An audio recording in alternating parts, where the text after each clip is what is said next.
Kitty, kitty, kitty. Kitty, kitty, you want some food? You want some food? No? No food? Okay. Aww, come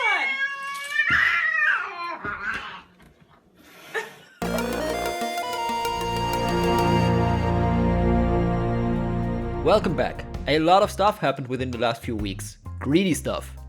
I had planned a 2019 top 10 corporate greed video around Christmas, but now I have to do one just for October. Not a top 10, but a top 3. Let's start with number 3. Ubisoft.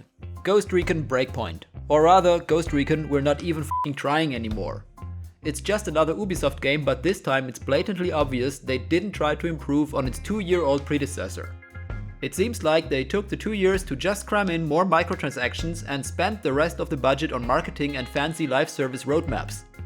Physics are crap and the RPG elements are just there to prolong the game. The AI is borderline stupid. It's just a lazy game overall. On top of that, it strays even further from the serious roots and turned a once great tactical shooter into an online store with a game bolted onto it. As you can read at Polygon, nearly every item in Breakpoint is available for purchase with real money. They even had a section in the store called Time Savers, where you could buy XP boosts and skill points, for example. These got removed in a patch after launch and a statement was released calling its inclusion an error. Of course, an error. Fortunately, lazily mashing together all of your games into one didn't work at all and the players gave their answer. Treat us like idiots and you need to cut down your revenue expectations. And that's what happened. They expected 480 million euros, the new goal is 50. Also, stock price fell by 20%. Number 2. Bethesda. Oh, Fallout 76. I can't believe that's coincidence anymore. Something or someone is controlling this mess and it's on purpose. They either don't want their game to succeed or they use it as a testing ground. Or both. By doing the dumbest and most greedy things imaginable, Bethesda is trying out how far they can stretch things until even the most resilient of the remaining 10 or 20 players start to question their own sanity. I mean, does this sound like a logical consumer-oriented chain of events to you? First, they release a broken shell of a game. Then they mess up the collector's edition's goodies and deliver a cheap nylon bag instead of the promised high-quality canvas one.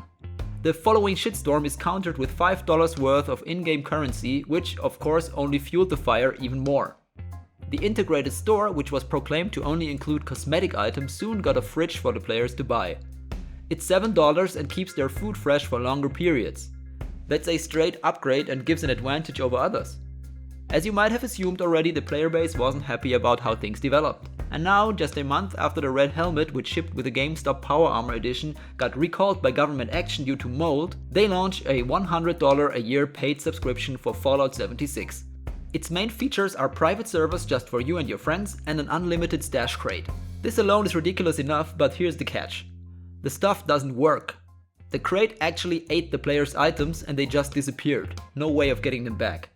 And the private servers weren't private, just broken instances of, yes, of what? They were partially looted and access can't be gated. Everyone from your friends list can join. That's what they charge $100 for. I didn't know how to react when I first heard the news.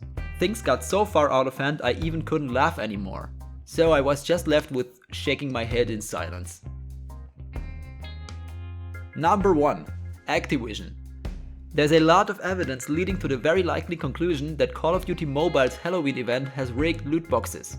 10 items are part of the event. 2 of them are genuinely valuable for parts of the community, the AK and the skin. While the first spin on the lucky wheel is just 40 COD points, which is only 99 cents, the 10th and final spin is 10,000 points, which is around $100.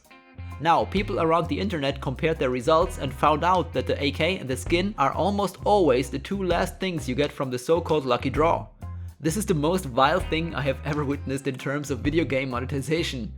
As if it wouldn't be enough to price a single cosmetic spin at $100. No, you apparently need to rig the whole thing to exploit people even more. The icing on the cake is how they display your chances. 42% for the epic items, which sounds like it includes the AK and the skin. The truth is they even seem to have lied about that. A Reddit user found out by data mining what most likely are the true possibilities. 42% for the epic weapons crate, but just 2 and 3% for the AK and the skin. Or seemingly 100% if you roll 9 or 10 times. So, the best way not to get scammed by loot boxes is not to play games including them in the first place. Also, COD Mobile seems to be a steaming pile of garbage anyways, so if you didn't stay clear of it, then do so now. Vote with your wallets. And don't give a dime to the 3 companies I just mentioned in this video until they manage to claim back some basic decency. That's it for today.